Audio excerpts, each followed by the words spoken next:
Wake up, wake up, wake up. Barbados, get up. Good morning. Good morning, Barbados. Good morning. Good morning to you. Good morning. Morning, morning, morning. Good morning to you. Good morning. Morning, Barbados. Good morning. Good morning to you. Good morning. Morning, Barbados. Good morning. Wake up, wake up, wake up. Morning to you. Good morning to you indeed. Good to have you with us on this April 19th. Thank God it's Friday. I'm Tisha Hines here with... Kenneth Connell. All right, it's good to have Dr. Connell back with us today, co-hosting on this Friday. I know you were excited to come back. I was so excited. I was counting this down from Monday, actually. Did you have a good week? I had a fantastic week. Even without me? Even without you. It was a good start because you were here. There you go. All right, and then we got into a lot of stuff this week, got a lot of stuff done, which You is did. often very, very important. I got up and watched the show Yeah? every morning. Excellent. Well, thank you. Play All back. of the doctors who were coming through from the faculty, they were telling me everybody wanted to kind of stay on top of what was happening so they would know how to go. You had my favorite artist on this week, Nala. Oh, Yeah. good stuff. Yeah. So I watched that segment. All right. Well, it's good that you're a fan, and it's good that you're able to sit with us and express yourself in this way, a little different from what you're accustomed to on the daily. We have some bright lights in the ER as well, but you'll hear about that. A few similarities, but some stark differences here. Definitely. All right, so we have a great show coming up today. Fantastic show. As you saw, we have some people here already, so you got a sneak peek. We'll tell you about that in just a little bit. But I know that some of your colleagues will be in. Yeah, we have some guests from the Faculty of Medical Sciences as we bring to an end, in grand style, Medical Sciences Week. And we're also going to talk about what's coming up this morning around 10 o'clock. So that will be happening. Or health fair. That's right. Plus the Barbados Cheerleading Federation, they're going to be in studio with us sharing today. There's a meet that they will be attending outside of Barbados, and we're going to share more about that. Sure, were you a cheerleader?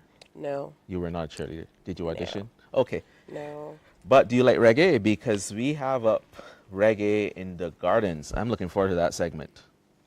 Yeah, we definitely will be telling you more about Reggae in the Gardens that's coming up at the end of the month. So you want to make sure that you get your tickets because all of the early birds are gone. We're going to tell you how you can grab your tickets. And who knows, you might just get a chance to be able to win tickets right here on Morning Barbados. So keep viewing for that. Plus, the winners The winners of of Kifta. Kifta are coming up That's right. this morning. So I auditioned for Kifta. you auditioned for Kifta? Yeah. Dr. Connell? I'll tell you that story awfully. You auditioned? Yeah, I auditioned. I wasn't selected. I was past that level. All right, so we're going to take a break, but when we come back, we're going to be speaking with some of the friends from the BDF about Trade Winds Trade wins. 2024. So stay with us. Exercise Trade Winds will be in Barbados from May 3rd to the 17th. The exercise is designed to improve cooperation, interoperability, and operational responses between participating nations to common threats to national, regional, and hemispheric security. Over 1,000 foreign military and law enforcement personnel from the Caribbean, Latin America, the United Kingdom, Canada, and the United States will participate in the exercise. Exercise Trade Winds is a United States Southern Command sponsored exercise, tailored by the region, for the region, promoting a secure Caribbean 2024 and beyond. Exercise Trade Winds 2024.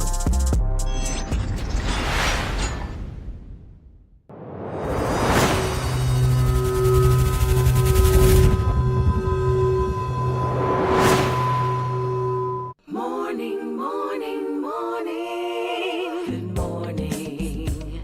Good morning to you.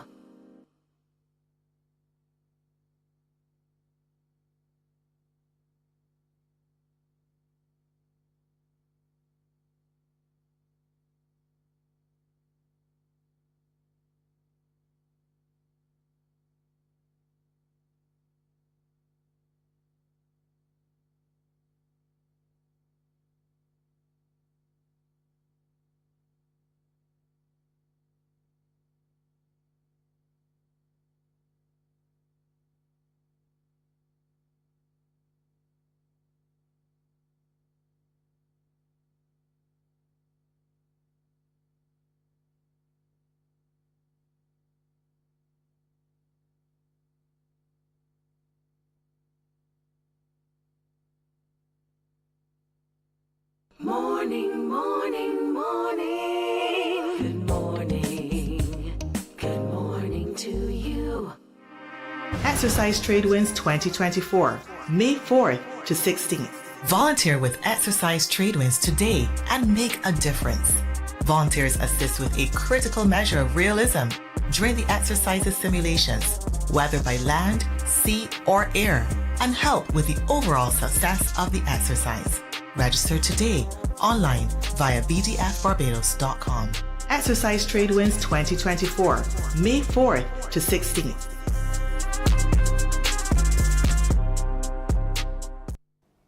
Welcome back. I hope you got some steps in and also some water. We certainly did on the set. And joining us live this morning is Captain Shane Drakes from the Barbados Defense Force, in case you had to guess the organization, as well as Sub-Lieutenant Sasha Marshall. I should have done ladies first. It's okay. Welcome to the set of Mornin Barbados. Welcome to our home. And it's so good to have you to talk about Trade Winds 2024. Now, the last Trade Winds was 2017, and I mentioned on Monday I got to attend some of the after-party events. But tell us more, because this is serious business. And so Captain Drakes, tell me what division you're in charge of for Exercise Trade Winds. Good morning, Dr. Connell. I'm in charge of the land and interagency aspect of the training. So that's all the ground forces, troops, all those things that cover land-based operations. Right, so interagency, is that any other security agencies, maybe police and? So the interagency comprises the Barbados Police Service, the Department of Emergency Management, Caribbean Impacts, the Immigration Department, Customs, Barbados Fire Service. So we have a whole host of agencies coming together to provide this interagency. So I heard through the grapevine that you guys actually worked together quite a lot in a recent pandemic. Is that correct? Yes, we did. Yeah, so you had a lot of background training and getting all of the systems and personalities gelling. Yes, we've been working together for numerous years. Even before my time in the force, we've always been working together to ensure the security of Barbados. All right, so that's good stuff. Now, I know you, Sub-Lieutenant Sasha Marshall, you're a track lead planner for the maritime side of things. So talk to us about how things differ, apart from the obvious, in terms of what you need to do to be able to get us ready from the Barbados side of things. Okay, so as a lead planner, we have 6 sub-tracks. We have a EUF, which is illegal, unregulated, unreported fishing. We have a track that's focused on engineering, diving, a cutter track, which is the boats, and yeah, you're right. So yeah, that's basically it. But in terms of getting ready, obviously it's a lot of cooperation. We also have to inform the fisher folk, because as a maritime track, we're going to be in their space and we'll be affecting them a little bit. So there's also that. So the maritime track seems like such a big portfolio. Yeah. I mean, I know that Captain Drakes is right next to you, but it must be a lot of work. It is, but I mean, it's the Army, so you're prepared, and you also have a team, an excellent team who's there ready to assist. All right, that's wonderful stuff. Now, for you, Captain Drakes, what are some of the expectations going into Trade Winds 2024? I know things across the world have changed since the last time we had it. So what are some of the expectations going in? So because we're hosting Cricket World Cup 2024, our expectations are based on providing those security aspects, being able to counter drug personnel, counter terrorist operations, even as far as countering persons using the event to provide picketing operations. So the whole world is on hype right now. And yesterday I heard, what do you call it, Tisha, a backfire from a car, and I was alarmed. So what kind of things should we be looking out for during Trade Winds? So during Trade Winds, we've been sensitizing persons within the neighborhoods close to the areas where we'll be operating, so that when they hear any loud gunfire, any loud explosions, they're encompassed with multiple soldiers and police officers all wearing different uniforms. Now they don't panic during that time, so they understand that between the 12th and the 15th of May, there'll be certain exercises going on. They won't know the exact date, because we still need that surprise and that shock and awe surprise element. element. So let's talk benefits. How does this benefit us as Barbadians? I think people generally want to know stuff like that. Okay, so because we have in excess of over 1,000 persons coming into the island for tradeways, we've had benefits as it relates to a large influx into the economy because we need to book hotels. We've contacted some local suppliers for food and some other services. So there's that economic benefit to the island. So I did not think the economic benefit, but of course you have so many people coming in, and it's regional and international. International, Yes, that's it is. correct. Yeah, who are your main international partners? The U.S. Southcom. Right. This is United States Southern Command, and they're actually co-hosting the event with Barbados this year. So what types of simulations can we look forward to when you talk about the element of surprise? I know you might not want to take away from that, but generally, what types of simulations do you need to do to complete an exercise like this? So we'll basically be having simulations for active shooters and hostage situations as well.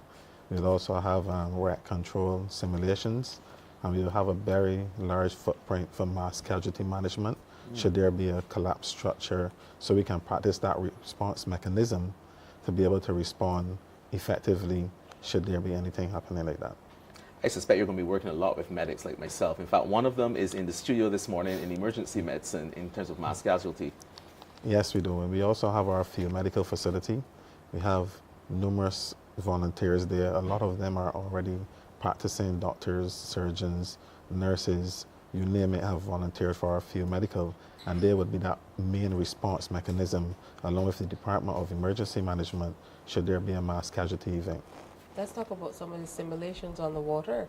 Did we cover all of everything that will be going? Because seemingly I heard a lot of what will be happening on land, but what about maritime side? Okay, How will that differ? So two of the biggest things, we're conducting gun exercises, which is live firing exercises at sea, and these will be done on the 6th and on the 7th of May. And these will happen down in the north of the island, so about 5 to 8 nautical miles off of Harson's Point. So persons in that area, obviously fishermen, they'll need to be aware of that. Absolutely. So people living in St. Lucie, for instance, won't be able to come or even further from St. Lucie and maybe try out their shooting skills? No, of course I'm not. just joking. So it's, no, that's an important exercise. And, you know, every time Trade Ring comes here, every, 7 years or so? Your last one was in? It varies. The last one was in 2017. Before that, 2012. But prior to that was 2003. Yeah, it really signals a success story for CARICOM as well, coming together as a region, working in defense of a region and with our external partners. Correct. And you need some volunteers? Yes, we do.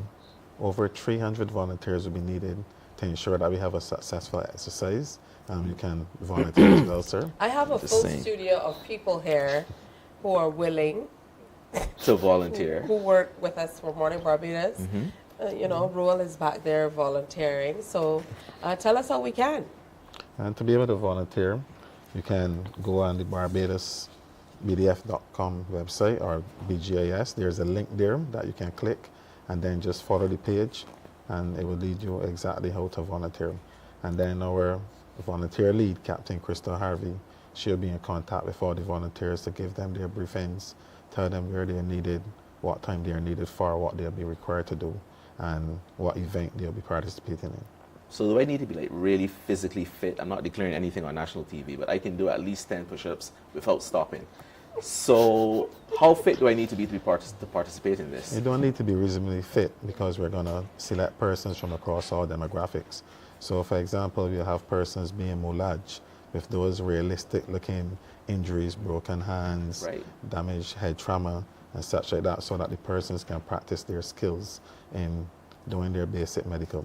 And speaking of practicing, I know usually Barbadians get to see you out in your full regalia when it's time for pomp and ceremony. So they don't often think about what you need to do behind the scenes to be able to prep for this.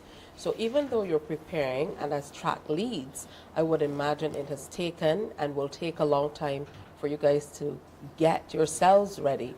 So what has it been like preparing internally for Trade Winds? Okay, well, first of all, this preparation has started since last year, January 2023. It's been a long process, but we've also been doing training, internal training across the Caribbean. We've been doing internal training. Actually, we recently had another exercise in preparation of this. So it's been training across the board and at various levels in various areas. But the public hasn't been involved in this training, obviously. This is all internal to the BDF, so we wouldn't have seen any of this occurring. Right. No, not usually. So just physical training, because, you know, people think defense force, they think all physical, but there is a lot of strategic, mental energy that you guys put into these exercises as well, right? Yes, there is. Yeah. And lots of planning and lots of long hours. He's not giving anything away. He's not giving anything. I'm trying to Poker get. face. Yeah, I like it. I think that's what it's all about. I see something over there, Yes. being as gypsy as I am, Bajan parlance. So you have a nicely folded BDF t-shirt. It is military folded. And this is the shirt that the volunteers will be receiving. Right. So I think I can fit into that one. So after straight volunteering, you forward. still have a memento to keep, to show to your grandkids or your friends at home that you volunteered for Exercise Trade Winds 2024. Promoting a secure Caribbean 2024 and beyond. Let's look at this strategically now. How important is it for us to be on board, prepared and ready for any eventuality? I know certainly through training with the UN and various other organizations, as Caribbean people, some of us aren't even open to what can happen naturally because we are small island developing states. So how important is it for us to be truly aware, ready, and have a plan for any eventuality really, but most importantly, natural disaster? It is extremely important. It cannot be understated. If we look back at some of the incidents in the region, hurricanes passing through Dominica and the Caribbean, and as you know, the BDF has assisted with HADR. So it's essential that we are prepared. I mean, we probably will not be prepared for everything, but the more training we do, then it puts us in a better position. And we have a hurricane season approaching, Yes, right? we Which do. we Yes, we need do. to be prepared for. Precisely. And hopefully nothing happens during trade winds, but the season is drifting earlier and earlier during the year, and you're May 4th, is it? Yes. May 4th, May 4th to the yes. 16th. You never know what might happen, but we need to be prepared. Yes. Absolutely. And as Tisha was saying, because we're in the Caribbean and we're collaborating, it's also important that we get that training so that when a real situation happens, we know how to operate together. So I know we mentioned St. Lucie specifically. What are some of the other areas across the island where people will need to know? Or I see the trying to get things info, coming huh? out. I don't know how much we can tell. I know you want that element of So, surprise, but somewhere I'm in sure Barbados. there's a little give. As I said, we've already sensitized the persons within the actual training areas. So we'll be operating in St. John, close to the Bath area. Not going to give exactly where. You'll be operating in 2 Mile Hill, close to one of those two areas Writing there. this down. But it's going to be at ESC for ease of reference. We'll also be operating within the Bridgetown domain at Kensington Oval as well, because that's where the main event will happen for Cricket World Cup 2024. So we have to make sure that all those protocols, those tactics, techniques, and procedures that are required to respond should anything happen. We keep our fingers crossed that we'll have a safe and effective Cricket World Cup. So those are basically some of the areas. I know you can tell me this. So after trade winds, after all the hard work and everything, you guys must have the opportunity to make connections across the Caribbean and internationally. And you might, of course, get valuable contacts as well to stay in contact with. Is that correct? Yes, we will. We also participate in a lot of overseas training, international training. So sometimes we have persons that we already know, or persons that are friends of persons that we've trained with. So when we have an exercise like this, we also see familiar faces all the time. see familiar faces. Someone is shouting you, someone is giving you a hello. So yes, we have a lot of partnership going on, and we also build other partnerships as we go forward. I want to double back and close out on the volunteers. I think at this stage we're going to continue to have our discussions on Morning Barbados, but I think it's important to kind of sensitize people and get them in that frame of mind of volunteering. So let's talk age ranges. You know, do you need volunteers of every age? Do you have to be a certain age? How does that work? So for the volunteers, as you see, this is a pretty small shirt. So you'll be taking volunteers from primary schools, secondary schools, tertiary institutions. We've already contacted the Barbados Youth Advanced Corps, University of the West Indies, also community college, and there's also in the normal Barbadian domain, anyone that wishes to volunteer.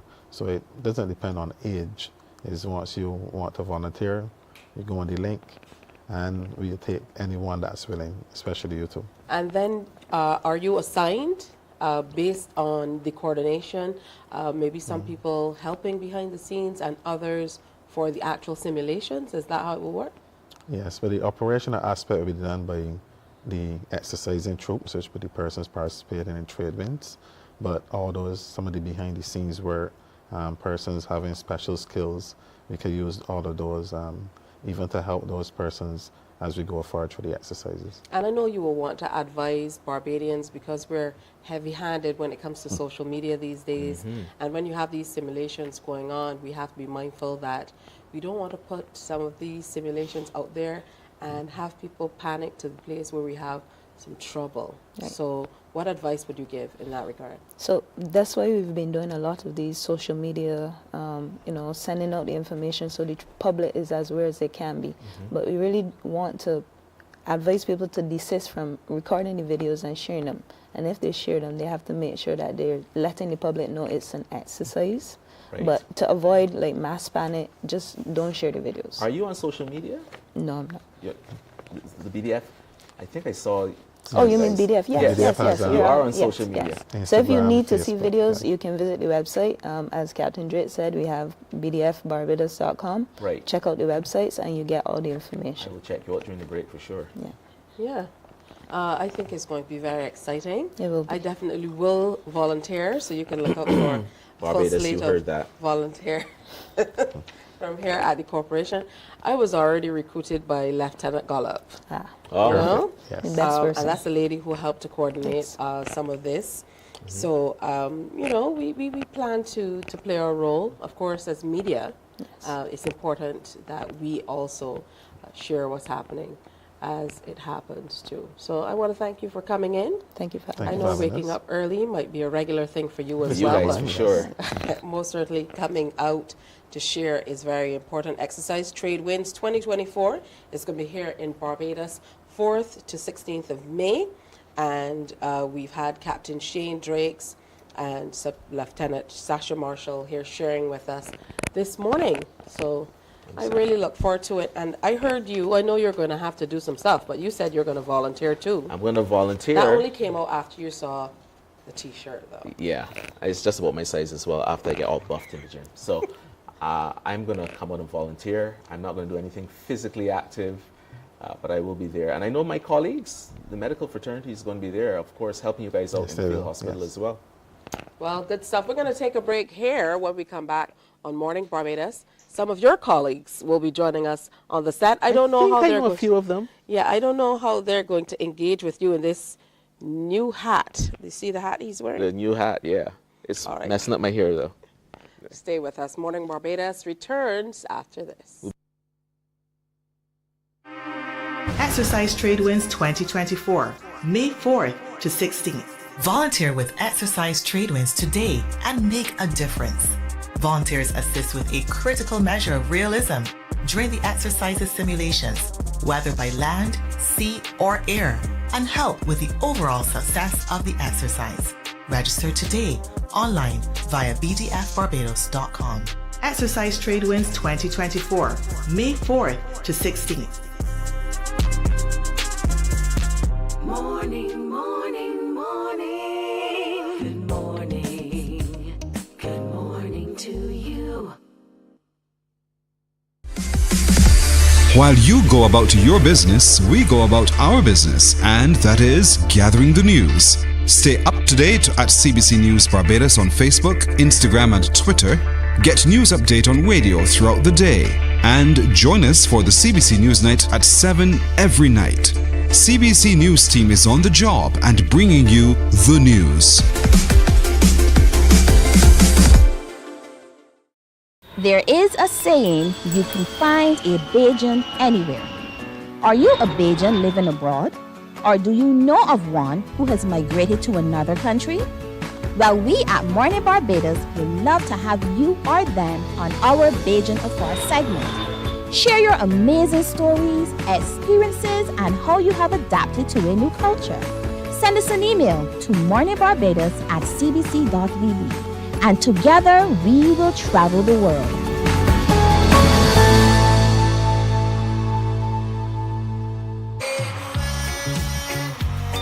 Over 40 years years of reggae music.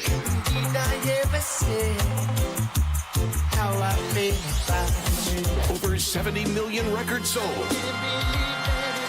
The Barbados Reggae Weekend presents UB40.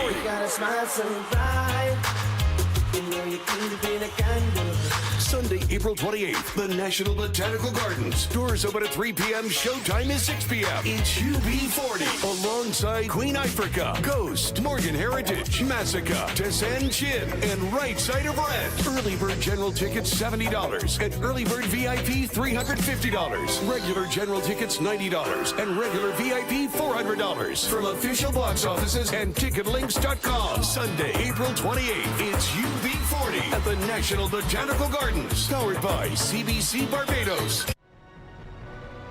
Tune in to CBC TV8 on April 21st at 6 p.m.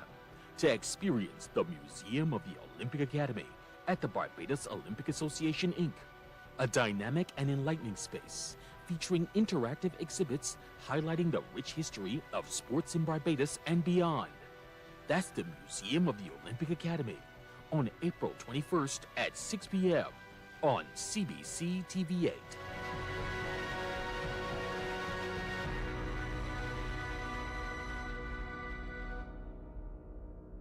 Morning, morning, morning. Good morning. Good morning to you. 26 minutes now before 7 o'clock. Welcome back. We are coming to you live from the Pine, back at home these days. A few people have still been asking because we were out and about for a minute. I know a few people who will be out and about today. I know a few of Faculty them. Medical Sciences. Yes. So welcome. Thank you. And I know you guys a little bit okay. So Limery, you are right across from me on the set. But what most people would not know, you're also right across from me in the office as well. We're neighbors. That's Office neighbor. All right, so introduce your office neighbor. The rest of us don't know. So Limery Lovell is lecturer in emergency medicine at the University of the West Indies. And my classmate, Dr. Dawn Grosvenor, is lecturer in ophthalmology, the Right. epic class of 2000. The millennial class. And soon to be, well, the graduating class of 2024, soon to be, is Mr. Elan Herwood Ford, who's a final year student who's busy at home cramming for exams. So welcome to the set. Thank you for having us. Thank good you. morning, Tisha. Good morning, Dr. Connell. And good morning, Barbados. It's nice to be here. Wow, this has been a whirlwind of a week. We've done so much. We've been on Morning Barbados bright and early every morning. And yesterday our students had a taster on campus. And today we finish off with our health day at the ER Walren complex, which is right next door to the Queen Elizabeth Hospital. But you're on the set to talk about emergency medicine. Emergency medicine. What exactly is an academic emergency medicine specialist? Okay, so let's talk about what is an emergency physician in the first place. So emergency medicine is that specialty that deals with like the diagnosis and treatment of acute presentations. So that can range from your person that comes in with asthma, and as we were discussing this morning, certainly an uptick now with the dust haze. For sure. So your person presenting with severe chest pain and your heart attacks, or myocardial infarctions. So you full on resuscitation. So what people think of when they think about, you know, a resuscitation with trauma or non-traumatic presentations. So that's what emergency medicine is. This is in the ER, or otherwise known as the A&E department. The A&E department, There or you as go. my grandmother used to call it, the casualty. The casualty. But emergency medicine expands even past that. I know we had our guest from Tradewinds on before. So it deals with disaster management, mass casualty management, pre-hospital. So several different arms. And you asked what an academic emergency physician what's the difference there? is. So I am, as you said, a lecturer in emergency medicine. So I coordinate the undergraduate program, and Ilana is one of the fantastic students who I've had the opportunity to Not teach. just because he's here. He is truly fantastic to teach and mentor. And as a part of the clinical faculty, not only do we have responsibility for both the undergraduate and the postgraduate programs in emergency medicine, but we're also associate UE consultants at the hospital. So you work at the hospital as well? I work at the hospital. And even when I try to explain it to friends about what exactly I do, I'm employed by UE, but I still work at the hospital. But yes, and that is part of how the faculty is involved in the hospital. All right, good stuff. So let's bring Dr. Dawn in. And you're a lecturer in ophthalmology. I know that we've had you recently on Morning Barbados because we had a very important observation coming up. But not that emergency medicine isn't that important, but I know we have to pay a lot of attention to our eye health as well. Absolutely. And you hear me talking a lot, wearing that hat, wearing the sort of public awareness hat, talking about ophthalmology and eye care and glaucoma.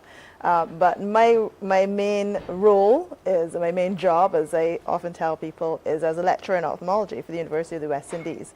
So similar to Lynn Marie's blend with hospital work and academic work. That's how I spend my time.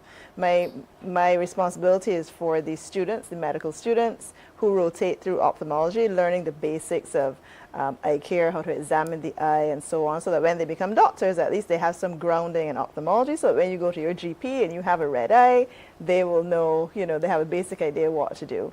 And then we also have the postgraduate students that we coordinate. These are the doctors now who have done all the years of medical school, done their internship, and now have decided they want to be specialists in ophthalmology, and we take them through their 6-year DM ophthalmology training program, which for us in Barbados is really helpful and important, because for many years prior to having the DM, we didn't have the opportunity to train our own doctors in Barbados. Everyone had to go overseas, and now we have the opportunity to train our doctors at home while still preserving the opportunity for them if they want to explore an overseas elective. So Dawn, you're in the Department of Clinical Sciences, where all the clinical specialties are represented. What other DMs are offered in the department? There are quite a few DMs offered. I would say that every part of the body is represented, every specialty you can think of clinically. So when you think of yourself as going to a specialist, during the week you've had different specialists on. One of those people is probably a graduate of university, if not an undergrad, often a graduate of the DMs. So we have orthopedics, we have emergency medicine, we have ophthalmology, we have pediatrics, internal medicine, and Dr. Collins is a key part of that program. We have general surgery, so many programs in ophthalmology. So many programs at the university. Good. Now, Elan, you are a student. Talk to us about your specific area and what your experience has been like so far. And pay no attention to the lecturers out here. You can be as honest as you want to be. I'm sure I can be. So my experience as a medical student has been both challenging and rewarding. I think it's no secret that medical school is academically rigorous. The volume of work you're expected to know is quite vast. But there are aspects of medical school that aren't talked about as much. So it takes a good emotional toll on you, whether that be dealing with death and dying or just interpersonal relationships within the hospital, and that's something you have to develop quickly. And I always say that, medical students have the highest rate of imposter syndrome. It's like a pandemic in medical school. You get to that point and you are expected to know it and operate like a doctor, but you tell yourself, am I really there yet? And you have a lot of lecturers around you putting some pressure on you as well to get things right. Even on Morning Barbados. Even on Morning Barbados, there was no pressure. So there are lots of 4th, 5th, and 6th formers out there who I know are up watching, who should be studying and doing SBAs. But so do you want to give them any strategies for the exam season, kind of keeping on top on that? So yeah, I think it's important to appreciate where you are. I remember being a 6th former, a 5th former, and many years ago, and wanting to do medicine. But it's important to acknowledge where you are and make the most of where you are at that particular point. So try your best in all of your exams. Develop good study techniques where you are, so that those can translate into medical school, because you'll need them. You'll need to balance a lot in medical school. So starting early will definitely help. And getting lots of rest. Yeah, rest for the future. Including early morning. That he probably should be cramming for exams, which we don't advocate, by the way. But sometimes we understand why there's a need to do that. So for you, Dr. Lovell, I know that all of you are preparing for something major this morning at 10 o'clock. I want to get into that a lot more and talk to the public about what they can expect today. Okay, so FMS in the community. So as was highlighted earlier, lots of people don't know, so it is the KFL campus, which everyone knows as UB. The Hill. But we have our clinical skills building. So when we speak about being neighbors, so that's where our offices are, our student lounges and stuff. And this is our way of giving back to the community, even outside of our hospital involvement or other public service initiatives. So lots of screening going on this morning. Lots of screening, your blood pressure, your blood sugar, a lot of health promotion. I know Dr. Connor has been encouraging everyone during the breaks to drink their water and walk, but it's more kind of interactive where we get to meet, they get to hear a bit about us, and we get to really assist our community. I know for ophthalmology, though, knowing your numbers means something totally different, because we've been talking about knowing your numbers, and generally when we say that, people think blood pressure, or maybe blood sugar and things like that, but knowing your numbers for the eyes. Exactly, that's important as well. We will not be in the health fair today because our students that are training in ophthalmology, they will actually be holding down the fort in the hospital eye clinic, which actually is the busiest outpatient department in the hospital. So that is where our contribution is going to come, dealing with patients having cataract surgery, glaucoma surgery, and doing the monitoring for them there. You will see that there are times when we do our health fairs in the community. We did one in March, we did one in April, and there'll be more to come. So we always encourage the public. We'd love to get out into the community, and the eye checks are a little more technically challenging than some of the other checks you might see. So we try to partner with other organizations like the Lions and so on when we are bringing our medical students and postgrad students out to do those checks. And pressure is so important. Of course, we deal with different types of pressure. You're dealing with eye pressure. So do we need to know our numbers for the eye pressures as well? Absolutely, very important. Glaucoma is it's the leading cause of blindness in Barbados. It's really common here. We have one of the highest levels anywhere in the world. And when people get their eyes checked, wherever they are, we encourage them to ask a question about, did the person check your eye pressure and what it is. Normal eye pressure is between 10 and 21. So if you're in that range, you're good. If you're above 21, then that needs further testing with an ophthalmologist. So normal eye pressure, 10 to 21. That's important. All right, for you, Elan, though, I want to take us back a little bit more and hear your story. Most people say, I was interested in the sciences. Is that you as well? Is that what led you to study medicine? So that's where it began. I think a love for science is common amongst most doctors, especially human biology. I remember sitting at the best school in Barbados, the Christchurch Foundation School, and thinking, when are we going to stop talking about plants and get to like the real stuff, like the heart? And I was very excited to learn about human biology, and that coupled with a passion for volunteerism, I think was solidified when I volunteered at the hospital and I saw all the doctors walking around in white coats. I remember sitting on Ward A1 thinking, I can't wait for this to be me. Wow. And now, and look at the time. I mean, in a few weeks' time, it will be you. Yeah. Have you considered a specialty? Or no pressure, but you're on national television. So for me, I find interest in a lot of things. I think most rotations and there are a lot of rotations that we go through in medical school, but most of my core rotations were enjoyable. So I'm not entirely decided. There are certain things that I genuinely have a strong passion for, but I'm not entirely decided at the moment. So you could do a mixture of several specialties. And I see Limerick side looking, right? which involves emergency medicine, because you're not just medicine, surgery, all emergencies. All the different specialties. And to that point, and I just wanted to say, our campus actually was the first University of the West Indies campus to start the DM program in emergency medicine. And because it involves so many specialties, our residents actually rotate through all the core specialties, just as the medical students do, but on a higher level. So the internal medicine, ophthalmology, ONG, pediatrics, so that when patients come to the emergency room, they can accurately diagnose, make those critical decisions and be able to make the dispositions for the patients and treat the emergent conditions as well. And even though you're here wearing the hat as co-host today, I'm interested in finding out a little bit more about what you do and what role you will play in today's presentation. So I've been coordinating the events today, which includes several partnerships, including the Heart and Stroke Foundation of Barbados. The National NCD Commission is going to be coming over, and we also have our valued partners at the Queen Elizabeth Hospital. One of your former colleagues, Shane Seeley, I'm sure who's watching this, is going to be over. Yes, I outed you on television. So we have a lot of partners coming in, and we're going to do a lot of health checks, including blood pressure, blood glucose, and blood cholesterol. You can come through. Do you know what your normal cholesterol should be? And also, do you know what your cholesterol level is? You can come in. But there's a lots of health information there. You be in, I'm going to say, D community, as we're on CBC, and they're Q in the community. So it's a great partnership, and it's symbolically in the center of a triangle of relationships. The Queen Elizabeth Hospital, the GACDRC, and you had them on yesterday, as well as the Heart and Stroke Foundation. So come out this morning, 10 o'clock. The white tents will be out there.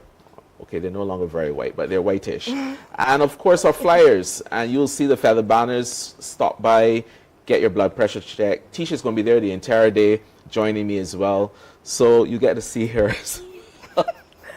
Does Tisha know? We're going to have an exciting day. I know now. You know now.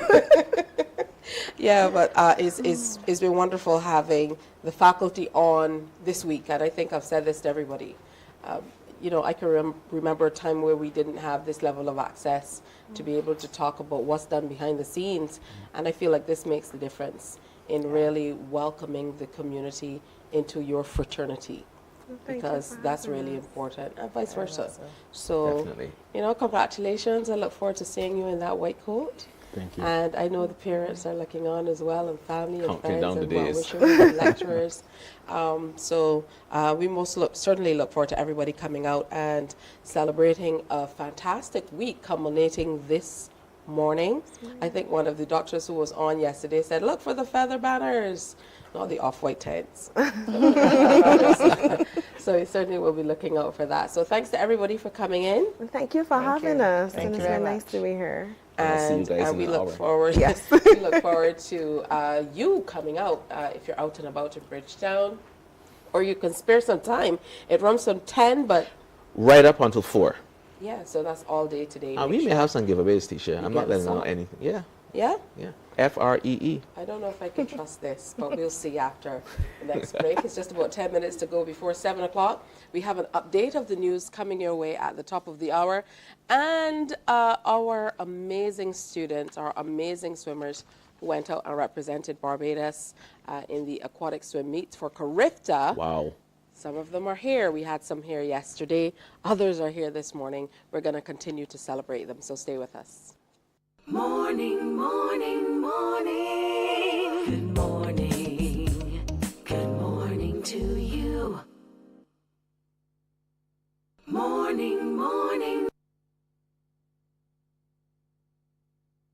There is a saying, you can find a Bajan anywhere. Are you a Bajan living abroad? Or do you know of one who has migrated to another country? Well, we at Mornin Barbados would love to have you or them on our Bajan Afar segment. Share your amazing stories, experiences, and how you have adapted to a new culture. Send us an email to morninbarbados@cbc.vb, and together we will travel the world.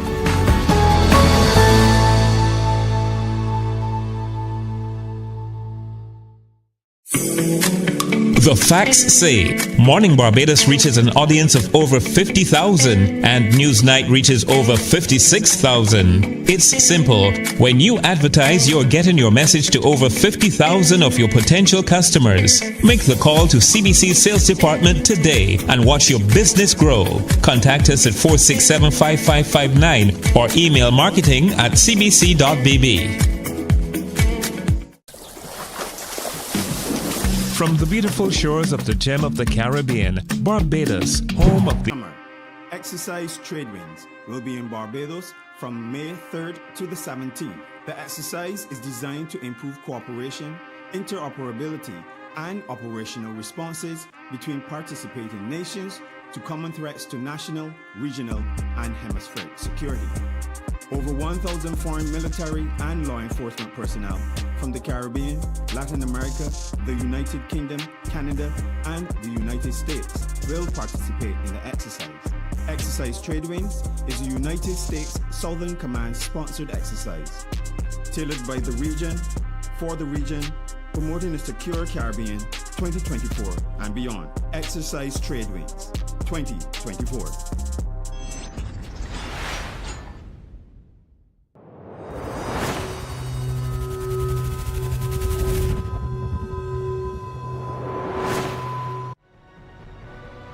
Tune in to CBC TV8 on April 21st at 6 p.m. to experience the Museum of the Olympic Academy at the Barbados Olympic Association, Inc., a dynamic and enlightening space featuring interactive exhibits highlighting the rich history of sports in Barbados and beyond. That's the Museum of the Olympic Academy on April 21st at 6 p.m. on CBC TV8.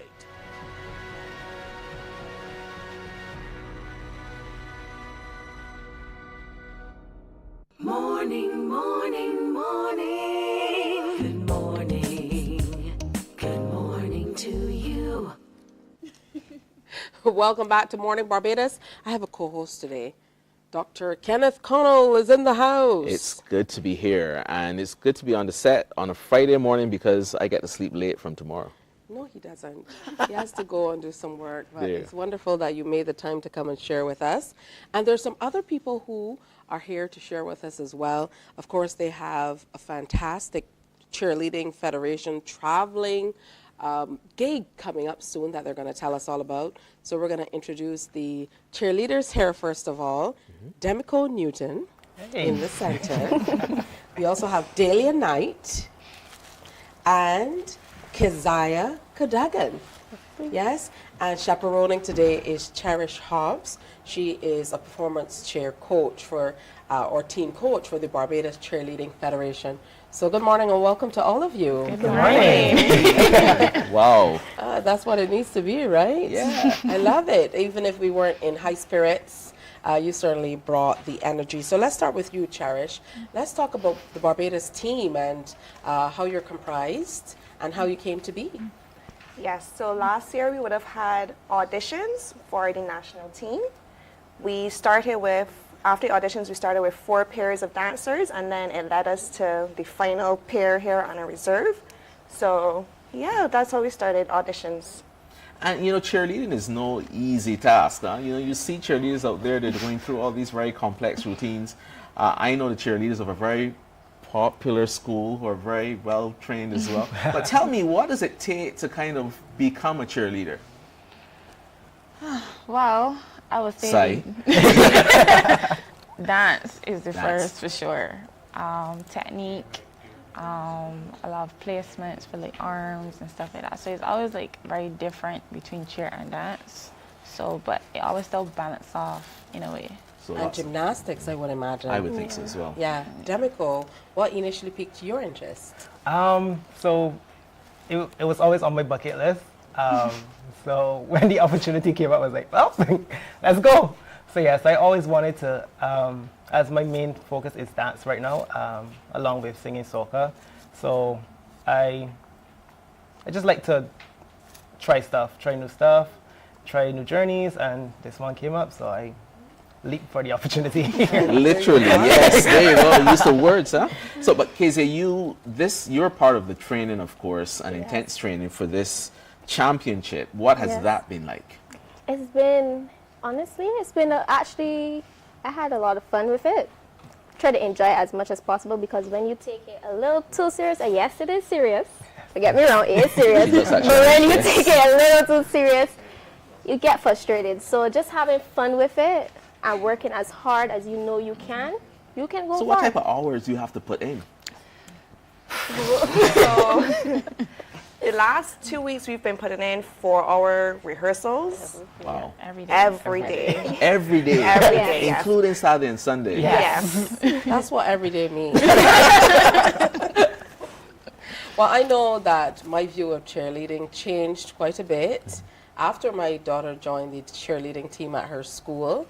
And so I've seen all of the hours that must go in. I most certainly did not know that you were working behind the scenes to build such a vibrant federation. Yes. So this particular ICU World Championship is coming up April 24th and 25th.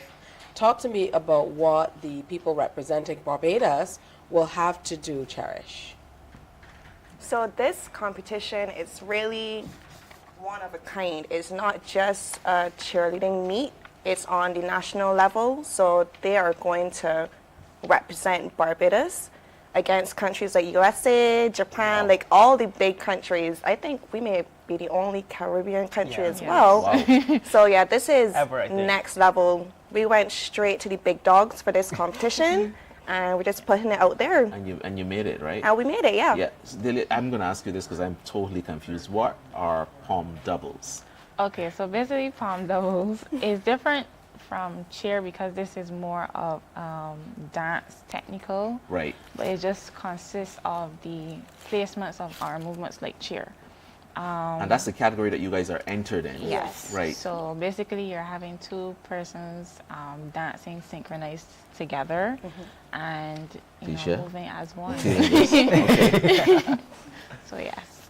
Good. Yeah. So that's, I mean, that calls for a lot of practice, a lot of coordination, a lot of auditions, and of course a lot of training. And so, how many teams are in the competition?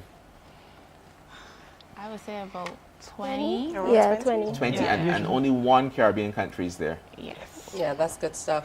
How have you been prepping for the palm doubles? I know we talked about getting in the actual rehearsals, but talk to me about what it entails going over this particular routine and getting it right, because I know if you're doing doubles based on any sport, you have to be in tandem, you have to be on point. So yeah, the rehearsals, we did a lot of like bonding stuff on our own and then in rehearsals just to get that we could build that chemistry. And then rehearsals itself, you know, we focus on technique, making sure that our arm placements are in the right places, because you don't want things to be in between that you lose marks on, making sure that our tricks and stunts are, you know, as clean as possible and as safe as possible. Yes. Yes. I was going to say, because Casey, you know there are some young people out there watching who are moving away some furniture at home. Starting their career in gymnastics. So injuries, is that really common in cheerleading? It is. It very much is. With any sport. Yeah, Well, it's really when naturally. my daughter started talking about, when she started talking about back spotting and this and that, I'm like, wow, I had no clue. Yeah, I had no clue that all of that went into it. But let's talk about these awesome looking Barbados outfits. Wow. Yes. I love Guess them. the country, right? So yeah, this is our uniform for the competition. I believe it was designed by our head coach, Dana. Yeah. So yeah, so we're just representing. All right, that's good stuff. And I know you're also recruiting, so Yes. today serves a dual role. We're talking about the team that will be heading off to represent Barbados. Is this the first team we're sending off? I think we had a team around 2015, but since then So we before have COVID, BC. Yes.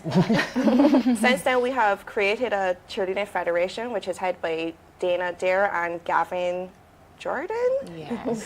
So it's two sides to what we're doing.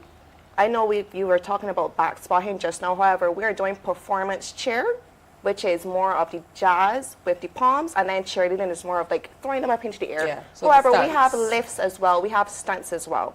So moving forward, we are doing auditions for two teams. We would like a palm team, which is more dancing, and a cheerleading team to represent Barbados. So both sides. So I'm guessing that to volunteer or to be recruited, you have to have some baseline skills, i.e. dancing. I'm not We would saying like anything. you to have something, but we are happy to take whoever is interested because it's an audition process. So if you think you have it, you can come, and those Even happen if in there's May. no coordination at all. I mean, we'll Stop see. getting ideas, Dr. Cottle, 'cause I heard you talking about this palm doubles. and Doubles. Getting ideas. No. Cheerleading's a bit too hazardous. But Yeah, but I certainly wish you guys all the best heading out to represent Barbados. I think it's an accomplishment already to be able to go out and represent Barbados in a space where we're the only Caribbean, possibly, island represented, but we're going to run with that. Yes. Yes. And, you know, what do you want to say to those young cheerleaders who are looking on about where we should be going maybe for the next meet? I know that for this, you're entering the doubles. There will be other elements to that competition that you will possibly want to enter in future. Yes, there are full teams at this same competition. For hip-hop, there is the regular cheerleading and there is the performance cheer. So there's a lot for us to do for next year. This year, we're just taking up our prom doubles. So this is kind of like getting your feet Yes, we're wet. expanding next year. We're starting auditions in May. In May. Any That's day? next month. That's next month. It's next month, yes. Yep. As soon as we get back. Right. So you definitely have to share more about that with us. And you can't leave without giving us a little demo of what we can expect on the Sneak peek preview. international stage. Yes. I can see the excitement. It's almost coming up. I'm just saying. All right, so we're going to take a break here. And Dr. Connell is going to dab his brow. And we'll be right back. So stay with us. Good morning. Good morning to you.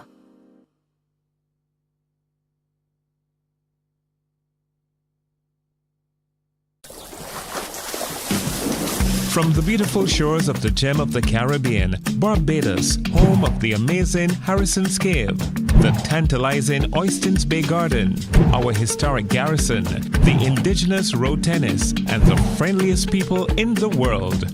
We are 94.7 FM, the ultimate Bajan experience. We enjoy a game of dominoes and singing karaoke. I just love cruise.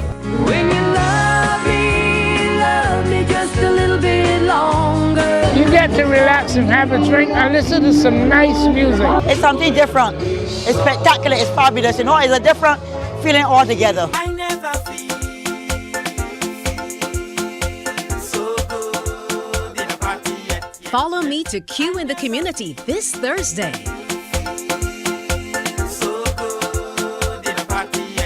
Morning, morning, morning. Good morning. Good morning to you. Welcome back. It's time now for an update of the news, 5 minutes after 7 o'clock. Hundreds of Barbadians will have the opportunity to apply for jobs, and Emirates Airline in the coming days will be here to see that through. That's because Trinity Recruitment Services will be facilitating Emirates Airlines cabin crew recruitment drive here in Barbados, which is scheduled for open days from next Monday, April 22nd to May 31st, 2024. The opportunity is also open to other residents from the Caribbean and South America. Founder and Director of Trinity Recruitment Services, Judine Scantlebury, says they're thrilled to open the doors for people who are 21 years and older as the airline prepares to onboard 5,000 crew this year alone. Services will play a crucial role in identifying and selecting candidates who dream of joining one of the world's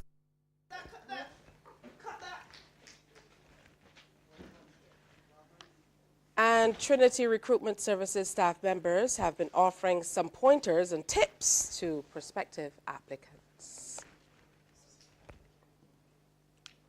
Organizations to partner with lots of STEM.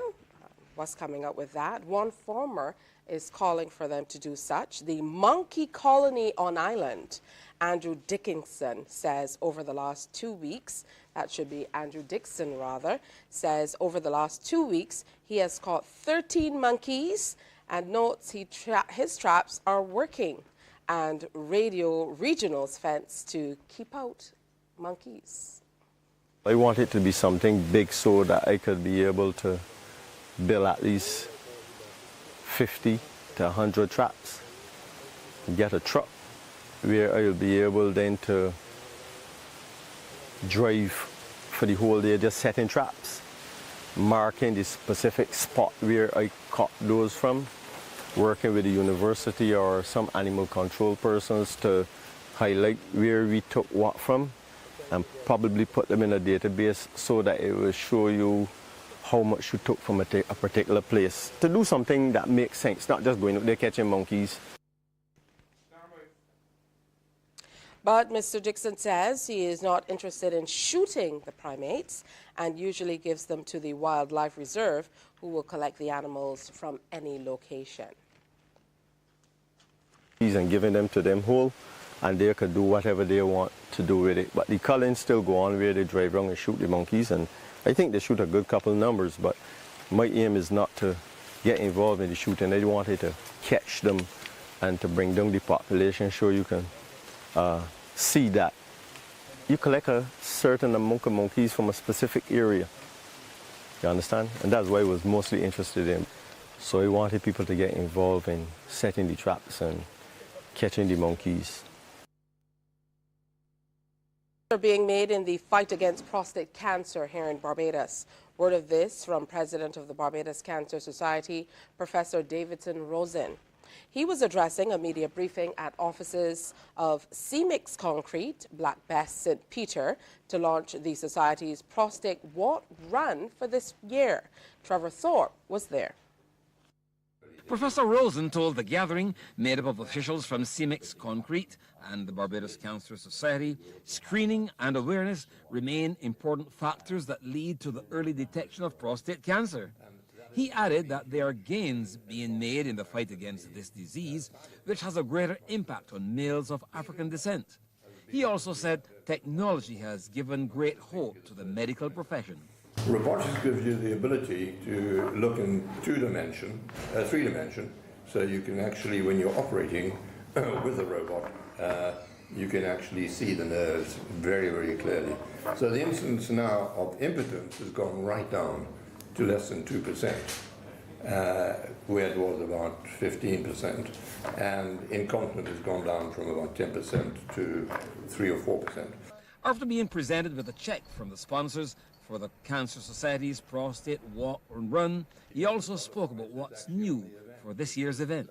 We're adding a run for those very healthy people who want to run rather than walk.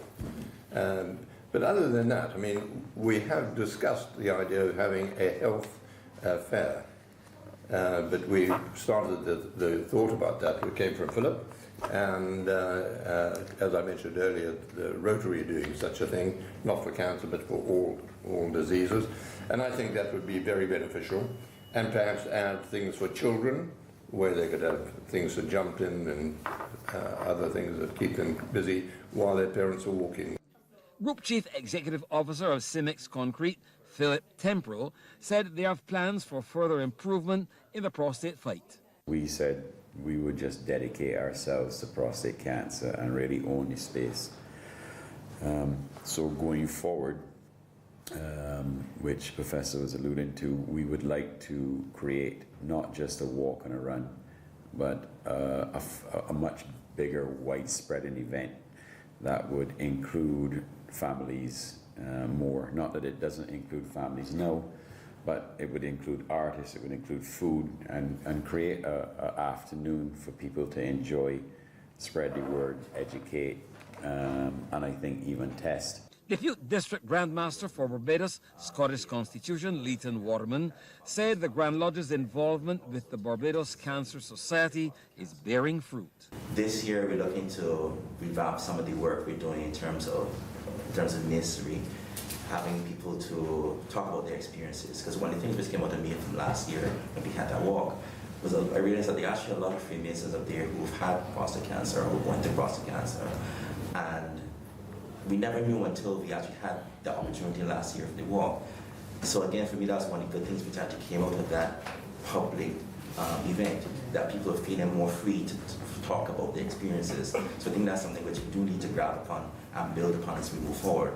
This year's Barbados Cancer Society Walk and Run will take place on May 26. Trevor Thorpe, CBC News. And that's it for our update of news at this time. Do join us at 12 noon for Newsday, or tune into the radio stations of the CBC 100.7 FM, 98.1 The One, and 94.7 FM for the CBC News World at 1. We have more coming up on Morning Barbados after this, so stay with us. Morning, morning, morning. Good morning. Good morning to you. My friend, you don't plan to get it? Oh, Barbados.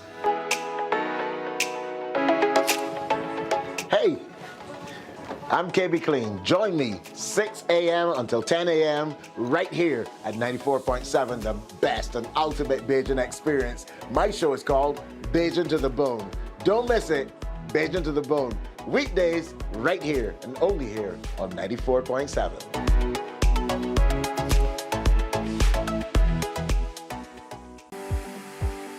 For the past 19 years, QFM has been sharing with you, learning from you, and together building a community for all mature audiences.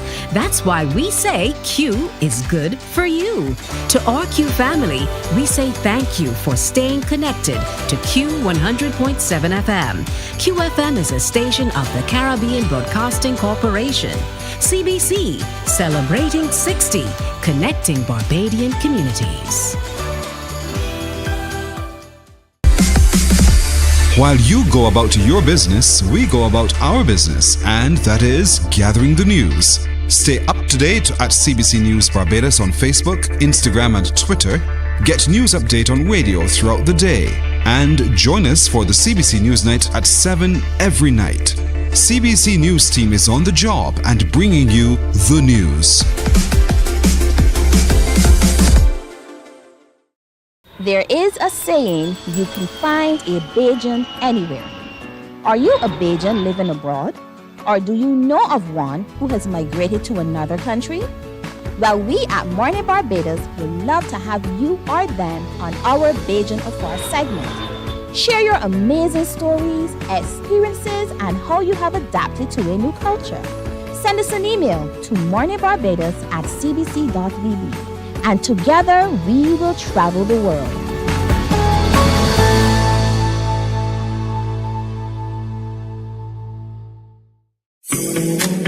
The facts say Morning Barbados reaches an audience of over 50,000 and Newsnight reaches over 56,000. It's simple. When you advertise, you're getting your message to over 50,000 of your potential customers. Make the call to CBC Sales Department today and watch your business grow. Contact us at 467-5559 or email marketing@cbc.bb. From the beautiful shores of the gem of the Caribbean, Barbados, home of the amazing Harrison's Cave, the tantalizing Oystins Bay Garden, our historic garrison, the indigenous road tennis, and the friendliest people in the world. We are 94.7 FM, the ultimate Bajan experience. We enjoy a game of dominoes and singing karaoke. I just love crew. When you love me just a little bit longer. You get to relax and have a drink and listen to some nice music. It's something different. It's spectacular. It's fabulous. You know, it's a different feeling altogether. I never feel so good in a party yet. Follow me to Q in the community this Thursday. Morning, morning, morning. Good morning. Good morning to you. So it's 7:16 across the land. We'd like to apologize for the challenge we had a little earlier in our newscast. So we apologize for that technical challenge that we experienced. But now we're going to lift your spirits a little bit more. We had an opportunity to meet them and speak with them. Now we're going to get a chance to see the team that will be representing Barbados at the International Cheer Union in, you're supposed to say palm doubles. Palm doubles. And literally lift our spirits, right? Because they're going to be doing a lot of lifting in a few seconds. All right, here they are.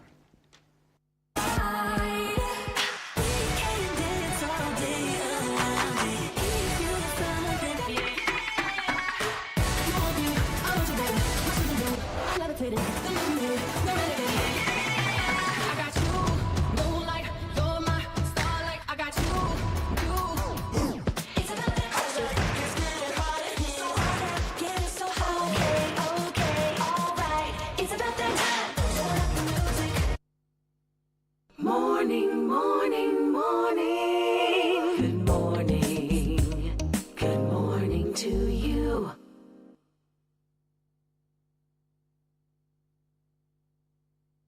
There is a saying, you can find a Bajan anywhere. Are you a Bajan living abroad? Or do you know of one who has migrated to another country?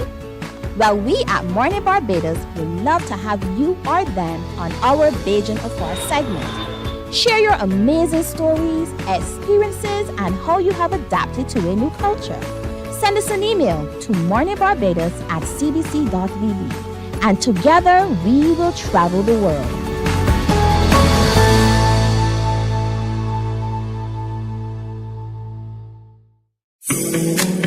The facts say Morning Barbados reaches an audience of over 50,000 and Newsnight reaches over 56,000. It's simple. When you advertise, you're getting your message to over 50,000 of your potential customers. Make the call to CBC Sales Department today and watch your business grow. Contact us at 467-5559 or email marketing@cbc.bb. From the beautiful shores of the gem of the Caribbean, Barbados. For the past 19 years, QFM has been sharing with you, learning from you, and together building a community for all mature audiences. That's why we say Q is good for you. To our Q family, we say thank you for staying connected to Q 100.7 FM. QFM is a station of the Caribbean Broadcasting Corporation.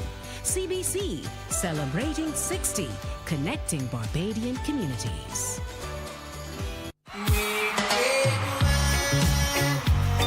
Over 40 years of reggae music.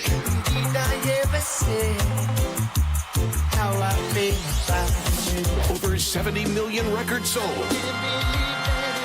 The Barbados Reggae Weekend presents UB40.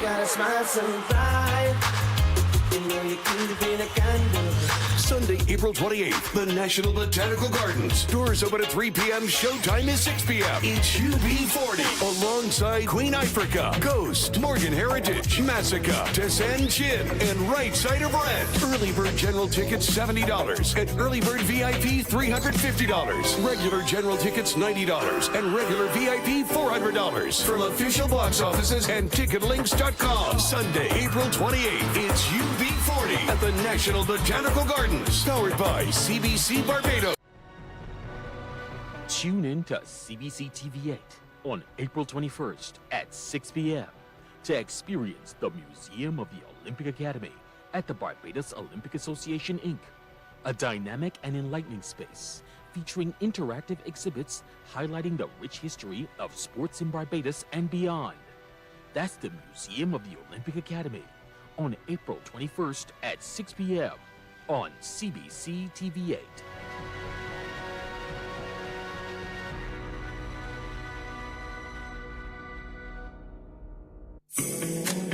The facts say Morning Barbados reaches an audience of over 50,000 and Newsnight reaches over 56,000. It's simple. When you advertise, you're getting your message to over 50,000 of your potential customers. Make the call to CBC Sales Department today and watch your business grow. Contact us at 467-5559 or email marketing@cbc.bb. Exercise Trade Winds 2024, May 4th to 16th. Volunteer with Exercise Trade Winds today and make a difference. Volunteers assist with a critical measure of realism during the exercises simulations, whether by land, sea, or air, and help with the overall success of the exercise. Register today online via bdfbarbados.com. Exercise Trade Winds 2024, May 4th to 16th.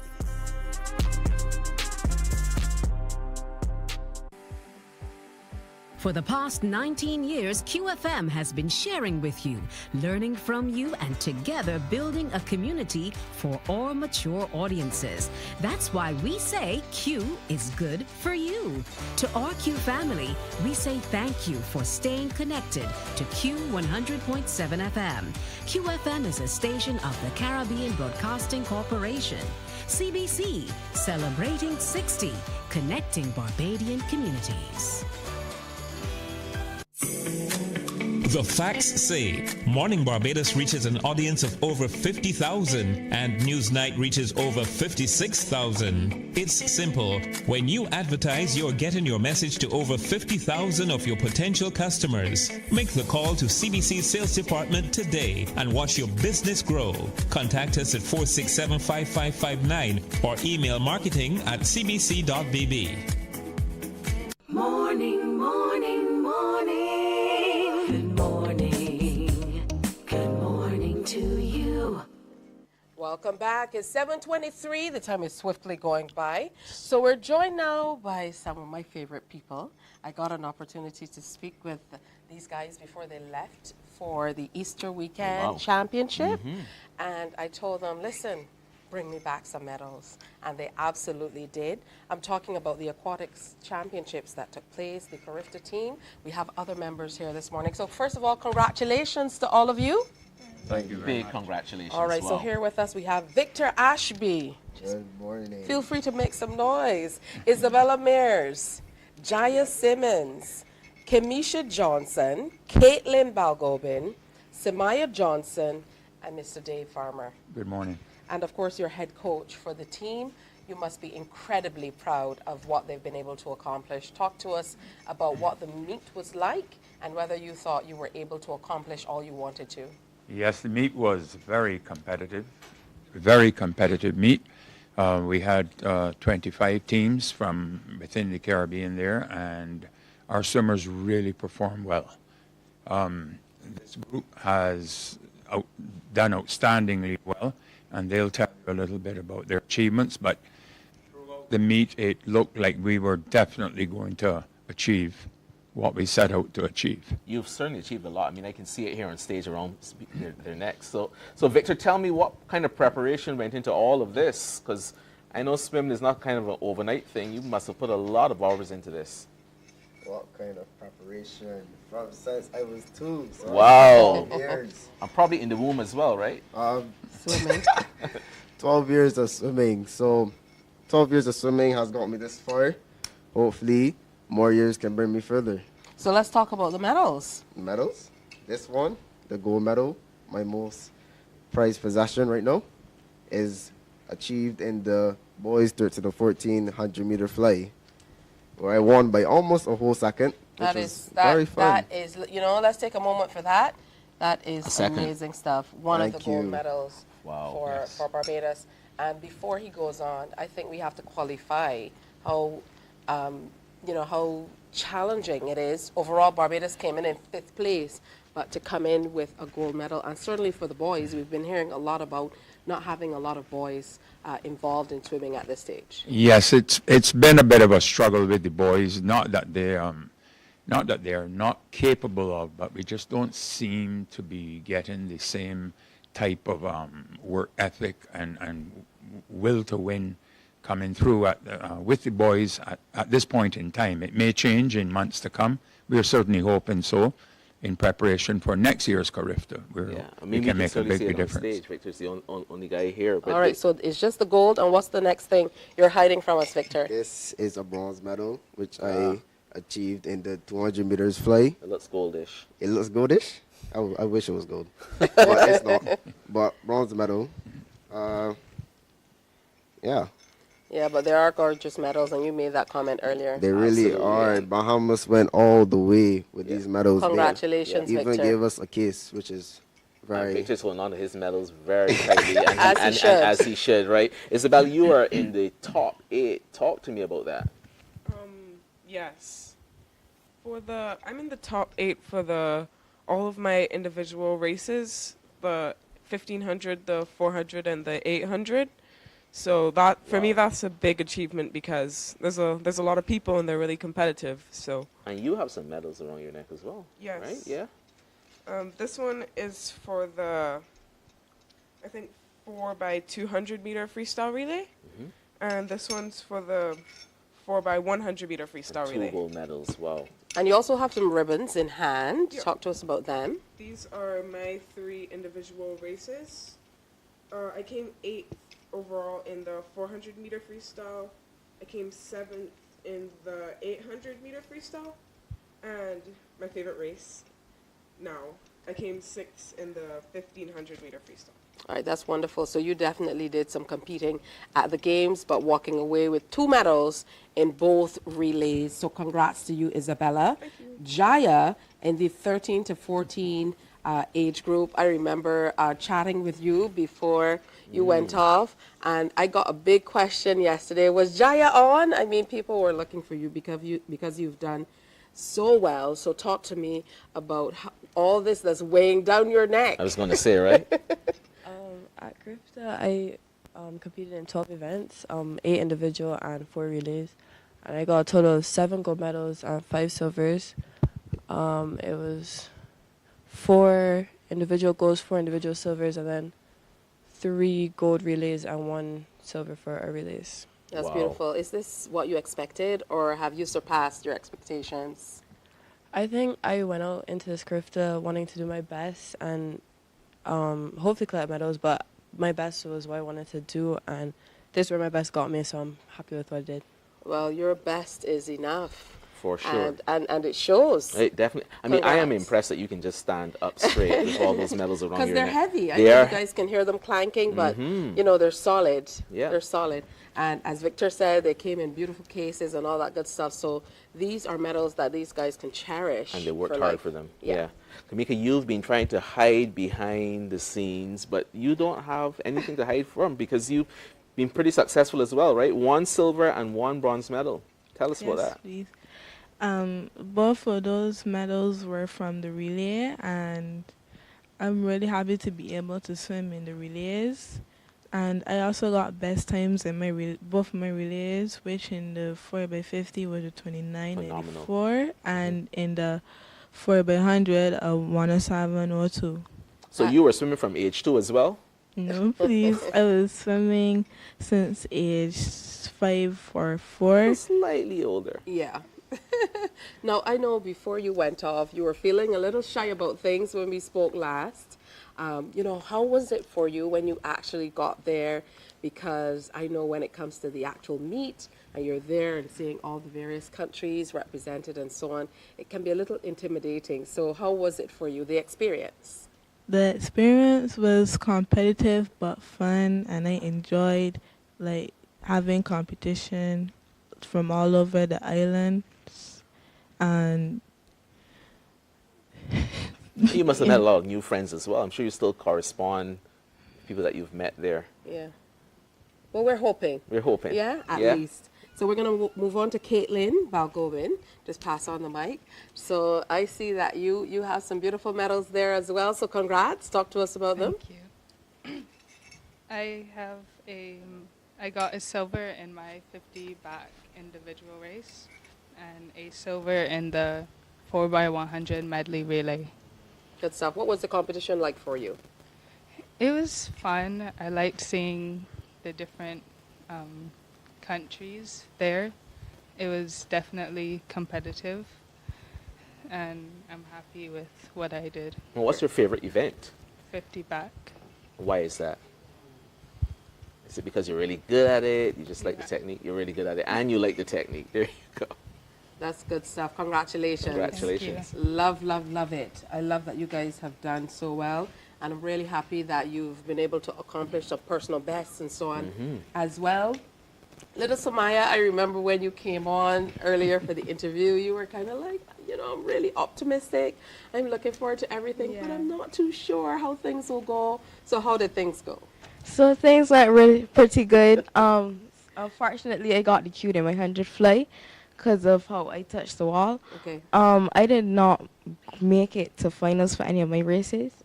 So, but it was a good experience. Talk to me about that experience, because So- I think that's equally as important, because we'll talk to Coach about this after, but Coach Farmer will tell you, in addition to getting medals, you want to make sure that you're bringing a new team along. There you go. So that we can continue winning. So talk to me about your experience. So the experience was fun.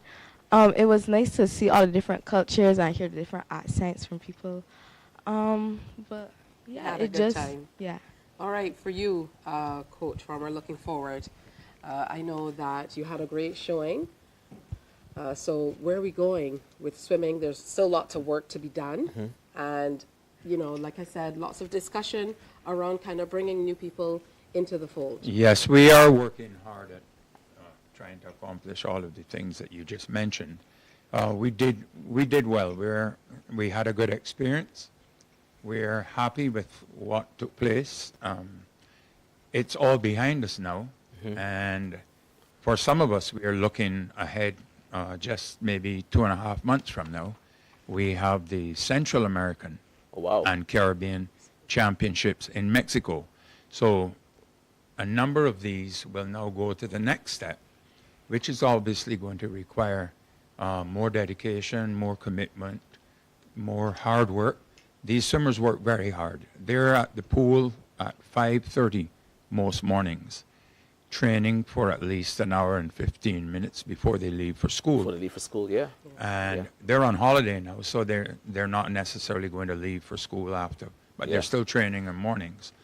So, And, teacher, we're not the only ones up early on mornings. The Oh no, swimmers they're up with you. And they're actually doing physical stuff. They're doing We're just physical sitting on stuff. the They're couch. swimming 3 to 4 kilometers before they go to school, so they Right. can get the base training. And then they're back at the pool in the evening at 4:30 till about 6:30, doing another 4.5 kilometers. So some of these swimmers are swimming between 8 and 9 kilometers per day. Wow. 5 days a week, and that adds up. So you can see the dedication and commitment, and obviously hard work pays off. So we're hoping that the next step, which is in a few weeks to come, will be as successful as we had at Kifta. So we're working hard at it. Congratulations. We had Heidi in yesterday. Of course, she won the Finna High Point. I see there's another trophy sitting here in front of us, so somebody must claim it. Yes, I think that Pass trophy the mic. belongs to Jaya, and she'll tell you about it. Wow. I won the age group champion for the 13-14 girls. I think it was a tally of all of my points for my individual races, and I came out on top. It also speaks to the quality of swimmer that you are. Tell us more about this, because this trophy says a great deal about where she's going in swimming. Yes, by virtue of being the top swimmer in the age group in terms of points, it tells you that Jaya is capable of doing very well in a number of events. I was going to say, several different events. The medal tally speaks for itself. She's very talented. There were a large number of 13 to 14 girls. It's one of the largest age groups. And she had to work very, very hard to accomplish that. So it's a matter now of just building on that from competition to competition.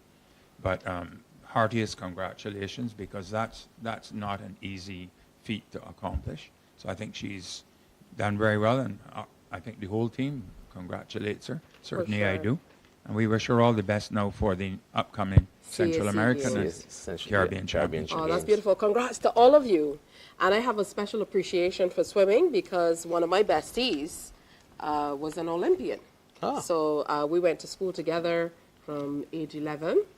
And I know of his exploits from swimming every morning and swimming every evening. You know, when we were having snacks and having fun, he was on a strict diet, and that was kind of like my first foray into not mixing carbs with veggies and this and that. And at that age, you don't necessarily know. You night know him. His name is Nicholas Neckles. Good morning to you, Nicky. We know Nikki. For sure. So we've been friends from age 11. So I have a special appreciation for swimming. Absolutely happy that you guys have done so well and done the country proud. So congrats again. Thank you. Congratulations. And when's the next practice session? Is that tomorrow morning? You can't come, Dr. Connell. Oh, I'm just saying. Yeah. I mean, or maybe you should Sign him up. Come by sometime and see us. We'll talk Most after. of us are at the pool 4:30 every afternoon. 4:30 every afternoon. And where are you located? Which pool? Right up the street, the aquatic center. The aquatic center. Yeah. All right, good Not stuff. far Good from stuff. I want to thank you all for coming in. And don't forget these names: Victor Ashby, Isabella Mears, Jaya Simmons, Kamisha Johnson, Caitlin Balgobin, Smaya Johnson. They are not just the future of Barbados and swimming, they are what's happening now. So make sure that you shout out to them when they come to school. You know, give them the welcomes they deserve as Big well. up. Did it still say big up? No. Big up no, is they old don't school. say Okay, fine. that. All right, Showing fine. your age. All right. All right, we're going to take another break and come on back here on Morning Barbados, so stay with us. Stay. Morning, morning, morning. Good morning. Good morning to you. We enjoy a game of dominoes and singing karaoke. I just love crew. When you love me just a little bit longer. You get to relax and have a drink and listen to some nice music. It's something different. It's spectacular. It's fabulous. You know, it's a different feeling altogether. I never feel so good in a party yet. Follow me to Q in the Community this Thursday. So good in a party yet. You know why? My friend, you don't plan to get her? Oh, Barbados. Hey, I'm KB Clean. Join me 6 a.m. until 10 a.m. right here at 94.7, the best and ultimate Bajan experience. My show is called Bajan to the Bone. Don't miss it, Bajan to the Bone. Weekdays right here and only here on 94.7.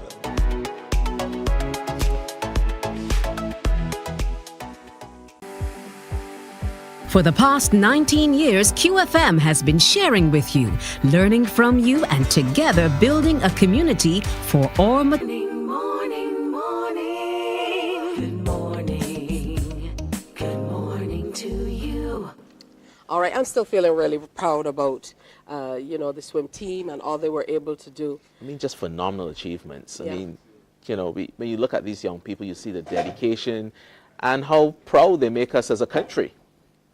Yeah, but if you have some young people who are interested in swimming, as I mentioned, there's been much discussion about getting boys a whole lot more interested in swimming and sports in general, but Definitely. swimming specifically, particularly, the boys in that 13 to 14 age age group. range. Yeah.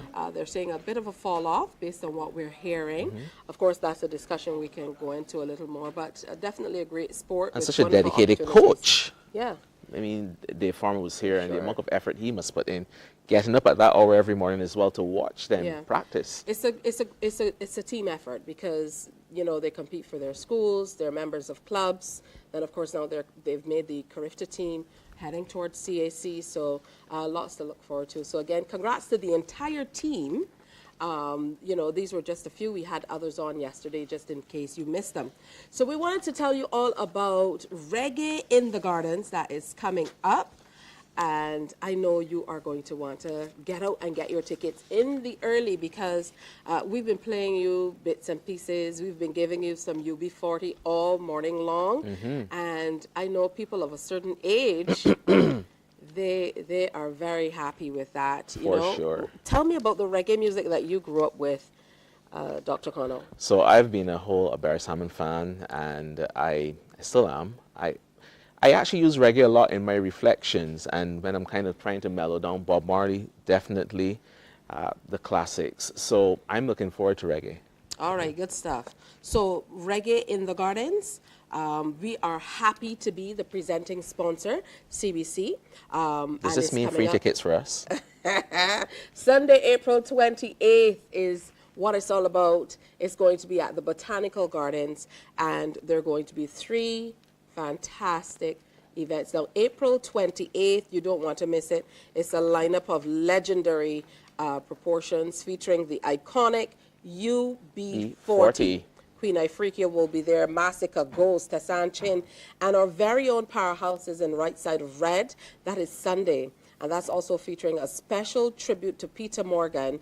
It's going to be the first time that Morgan Heritage will perform since the passing of their lead singer, Oh, wow. Peter Morgan, their brother. So that is going to be something Are to you a see. Morgan Heritage fan, Tisha? I'm a reggae fan. I'm a reggae fan. Box offices for you? Up there on the screen, but yes, CS Pharmacy, iShop Sheraton Mall, Saul Warren's Eddie Supermarket, and Rubis in Coverly, Wildy, Sunset Crest, Oasis, Massey, as well as Empowered in Sky Mall, Forever Blessed, and Day and Night Boutique in Welches. And finally, as usual, A&B Music Supplies in Wildy. Now you can check them out at BarbadosReggaeWeekend.com to find out more information. I love that they're kind of couching this as a family event. So as long as you have children 15 and under, you can bring them to the general area. You just have to show their IDs, and the entire family can come on in. Doors open at 4 o'clock in the afternoon, and the kickoff is 6 o'clock. So make sure you secure your tickets, because we're told they're going quickly.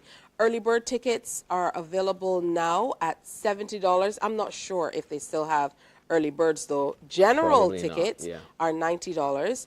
If you want to go VIP, like you got Doc here, $350 early bird, and regular VIP $400. Now it's Sunday in Barbados, so there wouldn't be a party unless there was some good food and some good drinks as well. There you go. So you know, you're going to have a great time. Bring the whole being family there. out, right?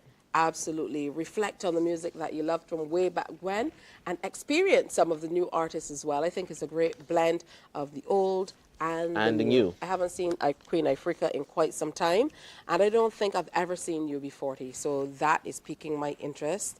You know, there are some songs from Morgan Heritage that I just can't get over. Oh, for sure. So that's our generation, right? yeah. I'm just saying.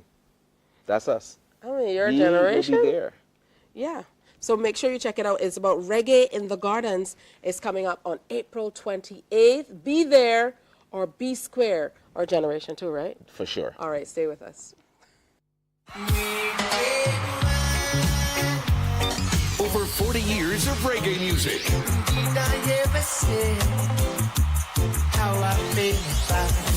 Over 70 million records sold. The Barbados Reggae Weekend presents UB40. Sunday, April 28th, the National Botanical Gardens. Doors open at 3 p.m. Showtime is 6 p.m. It's UB40 alongside Queen Ifrica, Ghost, Morgan Heritage, Massacre, Descend Chin, and Right Side of Red. Early bird general tickets $70 and early bird VIP $350. Regular general tickets $90 and regular VIP $400 from official box offices and ticketlinks.com. Sunday, April 28th, it's UB40 at the National Botanical Gardens, powered by CBC Barbados. Morning, morning, morning. Good morning. Good morning to you.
For the past 19 years, QFM has been sharing with you, learning from you, and together building a community for all mature audiences.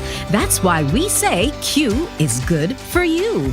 To our Q family, we say thank you for staying connected to Q 100.7 FM. QFM is a station.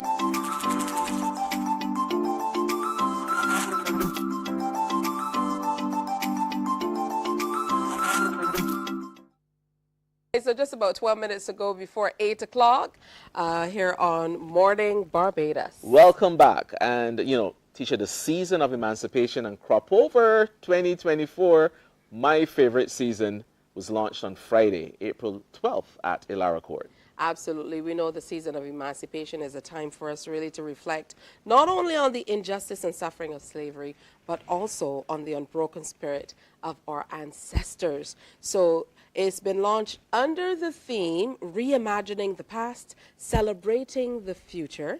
And the Division of Culture in the Prime Minister's Office has a number of events planned this year.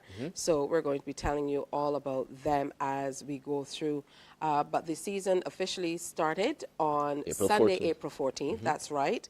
The day observed as the anniversary of the Bussa Rebellion. These days, I'm hearing people say Busa. Busa. I don't think we can do that, though. Busa? Busa? No, I think they're saying Busa. Busa. But I grew up hearing Bassa. I don't know. Well, So, I heard General Busa. I heard Carinage a few days ago. Well, that's St. Lucian. Well, and not Carinage? Carinage. Carinage. Carinage. Yeah, but you know what we're talking about. There you go. Right? Also, the next major date on the season is coming up on the calendar is the National Heroes Day, which is April 28th. So we want to make sure you check that out. There are some other key dates as well for Barbadians to look forward to. Yeah, of course. So Labor Day on May 1st, Africa Day, May 25th, and then the day of national significance, July 26th. Emancipation Day is on August 1st, Marcus Garvey Day, August 17th, and of course, right here at home, Jackie Opal Day. That's August 27th. And I know the National Cultural Foundation, they have lots planned for many of these days, but specifically for Jackie Opal Day. Definitely. Also, have you heard the Cropover 50th anniversary jingle as yet? Have you heard it? I haven't, but I'm dying to hear it. I know it was written by Lead Pipe and Sadis and produced by Darian Bailey and Tariq Ellis, and it features up-and-coming talent. Absolutely. Now, it's great to hear that a producer like Raycon Drums, Tariq Ellis, is out there producing. I think he should be about 18 years old. Wow. Or thereabouts. Of course, his dad is in music as well. So let's take a listen to the Cropover 50th anniversary jingle. I love Cropover, Cropover, the festival we love. Beja culture, it runs so deep, and we love Cropover. You know this festival so sweet, it complete we could party and jam all week, 'cause we love Cropover. This time of year, no, we don't sleep, and the country don't know. 50 girls, so sweet, can't forget, so sweet. You're doing that, so sweet. No on the highway, so sweet. Soca 5.0, so sweet. One streets on the road, so sweet.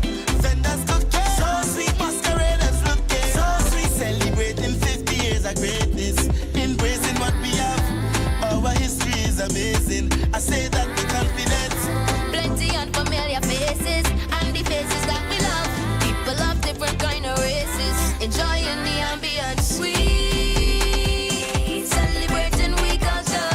You know what nice, the festival nice. We might as well fit together. You know what nice, the festival nice. Beja culture, it runs so deep, and we love Cropover. You know this festival so sweet, it completely we could party and jam all week, 'cause we love Cropover. This time of year, no, we don't sleep, and the country don't know. We got the crop, so sweet. Junior Monarch, So sweet, for them on it, so sweet. Bridgetown Market, so sweet. Go up the Port Road, so sweet. The drinks and the music, so sweet. Life's going to be so sweet. Pandemonium will be so sweet. 166 square miles, island under the sun. Gem of the Caribbean, the place nice. Come enjoy the fun. on the road is plenty flights we way fine. When the big truck coming down, look, man and woman on the same vibe. How they whining to the ground. We celebrating the culture. You know what nice, the festival nice. We might as well fit together. You know what nice, the festival nice. Cropover the nicest thing from June straight to August. I signing in there. It would be the wisest thing if you from foreign and you flying in here. The sweetest vibe with the sweetest people to know.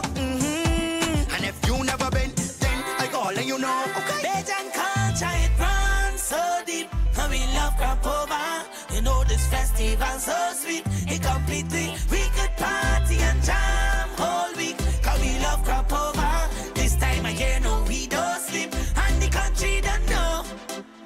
So sweet, so sweet, so sweet.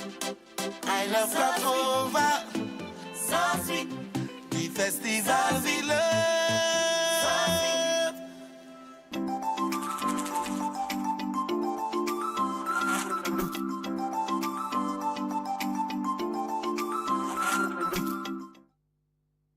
There is a saying, you can find a Bajan anywhere.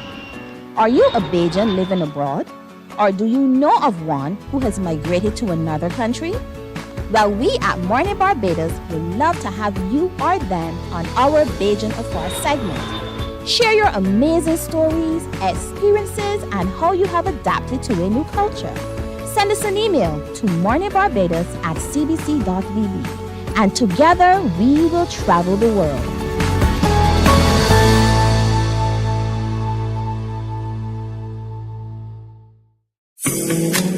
The facts say Morning Barbados reaches an audience of over 50,000 and Newsnight reaches over 56,000. It's simple. When you advertise, you're getting your message to over 50,000 of your potential customers. Make the call to CBC Sales Department today and watch your business grow. Contact us at 467-5559 or email marketing@cbc.bb.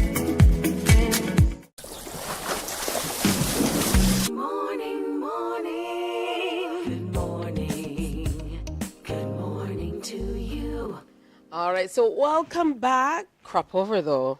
How did you feel about that jingle? I loved it. I'm so excited about Cropover 2024. I think it brings new energy, and I'm looking forward to it this year. I can't wait. I usually get out to a lot of the events that I'm working at. So outside of that, I've not been able to kind of enjoy in the way that other people do, but I enjoy them differently. Have you ever jumped, Tisha? No. Barbados, I've been on several you heard trucks. It. On several trucks? Yes. Trucking you know, it does not count. No, but on the road, jumping and this and that. No, jumping is where it's at. And did you know I participated in Junior Kadooment? I heard that you were a Cropover baby because you were king of the junior band twice. Twice. That's right. How about that? Yeah, Kiddies Kadooment with Gwyneth Squires. Because you grew up with her as your neighbor. As my neighbor, yeah. And of course, Gwyneth has now passed on. But, you know, I really enjoyed that period of my life and getting connected with culture and celebrating everything Barbadian. Absolutely. So speaking about that, though, have you jumped for Kadooment? So I have jumped for Kadooment at least 5 or 6 times as well in the old route. But this year, we have a new route. So the parade starts at the helipad in Bridgetown, and it proceeds to the Princess Alice Highway, turn onto Prescott Boulevard, and then it continues along President Kennedy Drive, turn left at Barbary Hill. Tisha, you following me? I'm trying to get this in my mind. Yeah. Turn left at the Eagle Hall Junction by the traffic lights. Continue along Black Rock Main Road. Turn left at the Frank World roundabout at the Esteem University of the West Indies Capefield campus. And onto the Mighty Griner Highway. And the parade ends at the Mighty Griner Highway. And the bands enter Kensington Oval. Yeah. So how do you feel about the new route? You know, it's sounding kind of short, but I'm sure this is all saying it having not experienced it. I'm sure the revelers are going to be a bit exhausted by the end of it. And they're going to make it a fun time regardless. Yeah, I think we should be willing to embrace change. You know, change, something new. Yeah. And of course, the revelers, they usually talk about wider spaces for security reasons and otherwise. So we'll see how this one works out. As long as you're passing Black Rock Main Road, you have my thumbs up. As long as we're ending on the Spring Garden Highway, Mighty Griner Highway, yeah, you have my thumbs up for that as well. And I'm looking forward to see what happens as we enter Kensington Oval. I mean, what's going to happen there, right? Absolutely. So coming up this weekend, we're going to tell you about what will be happening. But the Embassy of Japan in Barbados is pleased to announce that it's now accepting applications for the 2025 Japanese Government Scholarship. So you definitely want to get in on that action. There are wonderful opportunities, and there have been people that we've known throughout the years who have capitalized on this, supported by the Ministry of Education, Culture, Sports, Science and Technology. And of course, the purpose is to foster Barbadians who will become bridges of friendship between Barbados and Japan, and who will contribute to the development of both countries and the wider world. Now, for a little bit about what you need to know about applying. So, Barbadian nationals born on or after April 2nd, 1990. I think I barely did not qualify there. University graduates with at least a bachelor's degree and highly motivated to pursue advanced studies in Japan. All right, so you should see the information there, but you can also call 538-5700 or email culture@rt.mofa.go.jp. Navigate the website and you'll be able to find that. So I had a great time having you here co-hosting today. It's been great. And have you done Japan? Not as yet. So I want to do Japan. Let's do Japan. Yeah. Let's co-host on a set in Japan, paid for by CBC. High in the sky. High in the sky. We had some fun this week, Keisha. It was such an awesome week. Thanks for having me on the set. Thanks for embracing medical sciences. I know that I'm heading off at least. And of course, Tisha's joining me there as well. I'll come down a little later this afternoon for sure. Today's health fair, and but just being on the set and getting to know what's happening within the faculty. The part I liked about this week mostly, though, is all of the various meeting of people. So trade winds, the artists, and the set, the energy. Yeah. Those of you watching on CBC, you have to experience the energy on Mornin Barbados and the set. Thank you for that endorsement. It's been wonderful having you. Your energy is truly infectious. All right, so let's talk about what's coming up on Monday's show. Now, before we get to that, though, Answer Merchant Bank, they were in this week to talk to us all about the open house at Montrose Gardens, Christchurch, tomorrow, Saturday. So you'll want to make sure that you check that out. That's coming up tomorrow, and it is being staged by our partner, Standard. So their homes, 11 designs available. Go check them out. And of course, the Answer Merchant Bank, they're offering financing up to 100%, great rates and so on, for you to be able to get in on that. It's income tax filing season as well, so the tax clinics continue. Yes. Tomorrow as well. April 20th as well as April 27th at the Queen's Park Steel Shed and the Barbados Revenue Authority office in Old Town St. James, and the Resources Centre at Briar Hall Resource Centre, Christchurch. And persons are reminded that the deadline for filing personal income tax for last year is Tuesday, April 30th, 2024. That's right, so get in there. The Festival of Choirs 2024 comes off tomorrow, Saturday, April 20th at the Western Light Church of the Nazarene at 6 o'clock in the evening. You don't want to miss that either. Yeah, definitely not. Yeah. And the Church of Christ the King will be celebrating its 50th anniversary on May 2024, huh? 50 with years. Agape. That's right. So it's a little bit of jazz and love for you from the church. All right. So coming up on Monday, the next chapter, we're going to be checking in with Abajan Afar. We're going to wrap up the Family Matters series with Cornelius Bartlett, talking about narcissism and parental alienation. And of course, Mornin Barbados Pon the Road to Portfolio, featuring conversations with students and tutors at the Barbados Community College's Division of Fine Arts to discuss the season of portfolio. That's right. All that and more is coming up on Monday's edition of Morning Barbados. So have a great weekend. Have a great weekend. And Tisha will be here on Monday. I will not be here. I'll be here in spirit. Well, thank you for being here. And thank you for sharing with us. See you on Monday. Bye-bye. Wake up, wake up, wake up, wake up. Barbados, get up. Good morning.